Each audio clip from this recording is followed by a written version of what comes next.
नमस्कार दोस्तों, आप सभी का स्वागत है गुरुकुल कोचिंग सेंटर में।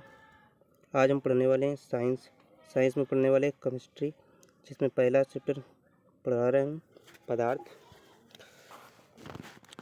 पदार्थ ब्रह्मांड में उपस्थित सभी चीज़ें जिसमें कुछ न कुछ भार हो और वो स्थान घेरती हो, उसे हम पदार्थ कहते हैं। उसे हम क्या कहते हैं? पदार्थ। द्रव्यमान क्या होती है? किसी वस्तु में उपस्थित पदार्थ की मात्रा उस वस्तु का द्रव्यमान कहलाती है। जैसे जल, वायु, कुर्सी, किताब आदि सभी वस्तुएं। इसके अंतर्गत ऊर्जा, ध्वनि जैसी आदि पदार्थ नहीं होते हैं। पदार्थ कोई भी वस्तु जो स्थान घेरती हो, जिसका द्रव्यमान हो और वो पांचों इंद्रियों के द्वारा महसूस किया जाए, उसे हम पदार्थ कहते हैं। बात करते हैं पदार्थ का वर्गीकरण। पदार्थ का वर्गीकरण दो आधार पर किया गया है, भौतिक और रासायनिक। भौतिक में होते हैं 3: ठोस, द्रव, गैस। रासायनिक में आते हैं, इसमें भी मिलते हैं 3: तत्व, यौगिक, मिश्रण। अब बात करता हूँ पदार्थ की अवस्थाएं। पदार्थ की मुख्य 5 अवस्थाएं होती हैं दोस्तों: ठोस अवस्था, द्रव अवस्था, गैसीय अवस्था, प्लाज्मा अवस्था और बोस आइंस्टाइन कंडेंसेट। 5 अवस्थाएं होती हैं दोस्तों। ठीक है दोस्तों। अब बात करते हैं सबसे पहले ठोस अवस्था की। ठोस अवस्था में वस्तु का आकार और आयतन दोनों निश्चित होता है। ठोस अवस्था में वस्तु का आकार और आयतन दोनों निश्चित होता है। जब इन द्रव्यों पर बाह्य बल लगाया जाता है तो इनमें अपना आकार बनाए रखने का गुण होता है, अर्थात इनमें संविंडता का गुण भी होता है। बिल्कुल नग्न, ये सिकुड़ते नहीं हैं, आप जैसे रखेंगे वैसे ही रहेगा।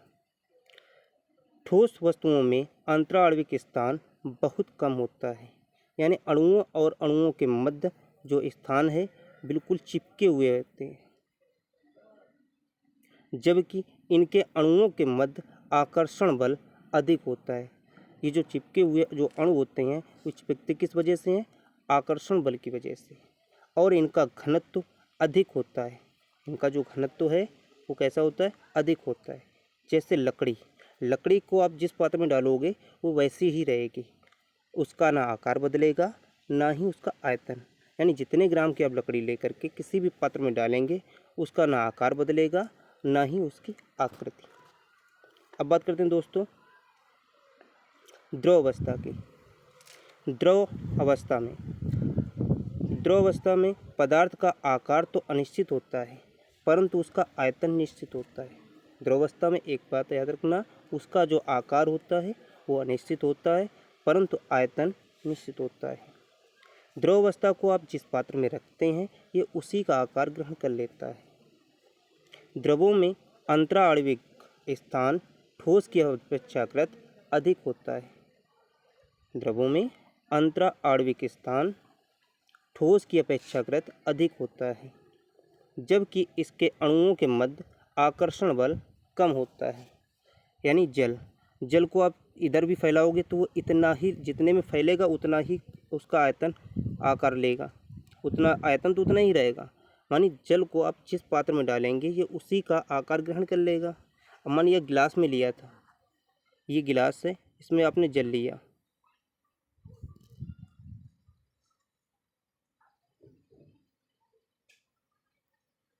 ये गिलास था, इसमें जल था। अब आप इसको बड़े वाले पात्र में डालेंगे, इसका आयतन तो निश्चित रहेगा परंतु ये नीचे नीचे बैठ जाएगा। यही कारण है कि द्रव में जो आकार होता है वो अनिश्चित होता है, वो जिसमें डालोगे वो उसी का आकार ग्रहण कर लेगा। उम्मीद कर रहा हूँ दोस्तों समझ में आ रहा होगा।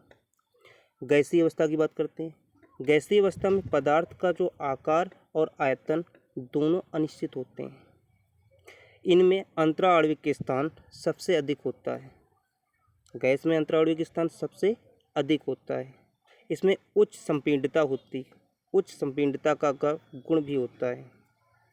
इनके कणों के मध्य आकर्षण बल नहीं होता है, इसलिए गैस के अणु तीव्र गति से अनियमित गति करते रहते हैं, जैसे ऑक्सीजन और कार्बन डाइऑक्साइड। गैस की बात करें, अगर ये एक ट्यूब है, ट्यूब में गैस भरी हुई है। अब इसमें गैस भरी है, क्या इस गैस के जो अणु होंगे बहुत ही दूर दूर होंगे। कैसे होंगे? बहुत ही दूर दूर होंगे, जिसकी वजह से इनमें क्या होते हैं, इसकी वजह से इनकी जो तीव्र गति होती है बहुत अधिक होती है। एक जगह अगर आप इधर सुई लगा देते हो तो इधर से सारे के सारे अणु एक ही रास्ते से सबके सब निकल जाते हैं। अब बात करते हैं पदार्थ की अवस्था में परिवर्तन। जैसे कि बर्फ देख रहे हैं दोस्तों, ये बर्फ है। बर्फ को गर्म किया, द्रव मिला। द्रव को गर्म किया तो वाष्प मिली। यानी बर्फ को अगर हम गर्म करेंगे तो द्रव मिलेगा, द्रव को गर्म करेंगे तो गैस मिलेगी। गैस को भी अगर आप गर्म करेंगे तो प्लाज्मा मिलेगा। अब बात करते हैं ठोसों की अवस्थाओं के तुलनात्मक अध्ययन की। घनत्व, सबसे ज़्यादा घनत्व किसका होता है? ठोस का। सबसे कम घनत्व किसका होता है? गैस का।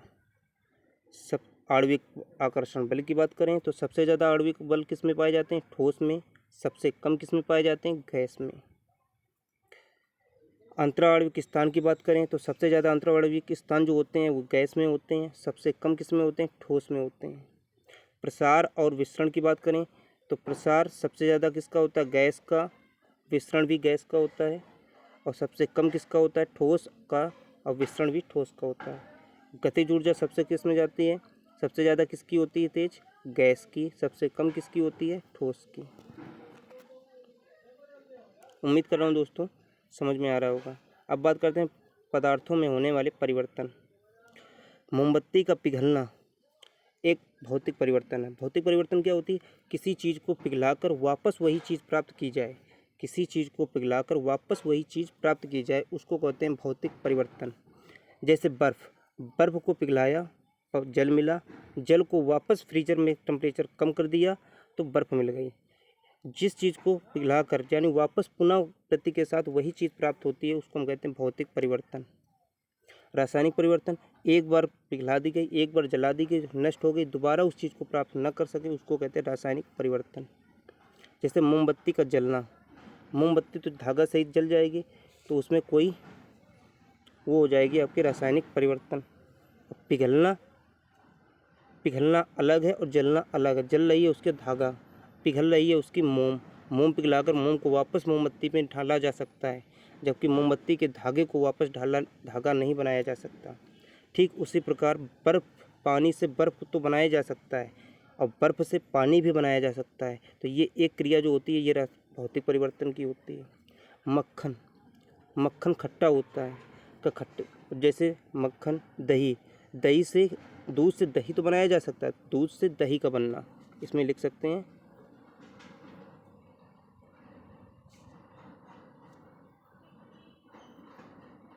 दूध से दही बनना। दूध से दही तो बना लेंगे, क्या दही से दूध बनाएंगे? नहीं। दूध से दही बनना एक रासायनिक परिवर्तन है। दूध गर्म होना एक भौतिक परिवर्तन है। दूध को ठंडा था उसको गर्म कर दिया तो एक भौतिक परिवर्तन है। गर्म को फिर ठंडा कर लेंगे। लोहे पर जंग लगना, एक बार लोहे पर जंग लग गई, क्या वापस फिर लोहे पर जंग वापस आएगी? नहीं। रेती का पानी में घुलना, रेत जो है बालू मिट्टी पानी में डाल दो, वापस उसको छान करके निकाल लो तो पानी अलग हो जाएगा। ये लिखा है ना दूध से दही का बनना। कागज़ का फटना, फट दोगे उसको वापस धीरे धीरे करके चिपका सकते हो, पर कागज़ अगर जल गया तो वापस कागज़ नहीं प्राप्त कर सकते। अब बात करते हैं दोस्तों प्लाज्मा अवस्था की। प्लाज्मा का कोई निश्चित आकार निश्चित आयतन नहीं होता है। प्लाज्मा का निश्चित आकार और ना ही निश्चित आयतन होता है। प्लाज्मा पदार्थ की चौथी अवस्था है। प्लाज्मा गैसों की आयनीकृत अवस्था है। प्लाज्मा क्या है? गैसों की आयनीकृत अवस्था है जिसमें धनावेशित आयनों तथा ऋणावेशित इलेक्ट्रॉनों की संख्या बराबर हो जाती है। ऐसी अवस्था जिसमें गैस की धनावेशित धनायन और ऋणायन दोनों की संख्याएं बराबर हो जाए, इस अवस्था को कहते हैं प्लाज्मा अवस्था। सूर्य तारों की ऊष्मा प्लाज्मा अवस्था के कारण ही होती है। सूर्य और तारों की ऊष्मा प्लाज्मा अवस्था के कारण ही होती है। जैसे बात करते हैं ठोस, ठोस को गर्म किया द्रव में गया, द्रव को गर्म किया गैस में गया। गैस को अत्यधिक गर्म करेंगे जब दोनों के अणु यानी धनायन और ऋणायन आपस में कैसे हो जाएं? धनायन बराबर ऋणायन दोनों कैसे हो जाएं? बराबर हो जाएं। तो इस अवस्था को कहते हैं प्लाज्मा अवस्था। अब बात करते हैं दोस्तों बोस्ट आइंस्टीन कंडेंसेट। यह एक पदार्थ की पांचवी अवस्था है। यह पदार्थ की कौन सी अवस्था है? यह पदार्थ की पांचवी अवस्था है। इसकी भविष्यवाणी किसने की थी? सन 1920 में भारतीय भौतिक वैज्ञानिक सत्येंद्र नाथ बोस ने पदार्थ की पांचवी अवस्था के लिए कुछ गणनाएं की, जिनके आधार पर अल्बर्ट आइंस्टीन ने बोस्ट आइंस्टीन कंडेंसेट BEC के रूप में द्रव की पांचवी अवस्था को स्वीकार किया था। बोस्ट आइंस्टीन कंडेंसेट जो कि पदार्थ की पांचवी अवस्था है, जिसमें किसी गैस को लगभग परम शून्य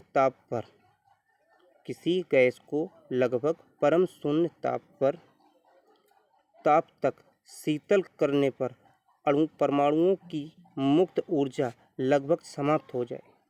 क्या बताया? यह एक ऐसी अवस्था है जिसमें गैस का लगभग परम शून्य ताप यानी सबसे कम ताप कर दिया जाए, लगभग -273.15 सेंटीग्रेड ताप पर। तो ये शीतल करने पर परमाणुओं की जो मुक्त ऊर्जा है लगभग उसकी समाप्त हो जाए, इस अवस्था को हम कहते हैं boast Einstein condensate BEC। Thank you दोस्तों।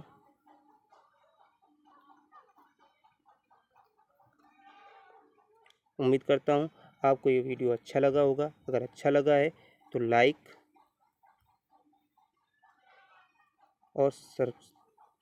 और शेयर ज़रूर करें। धन्यवाद।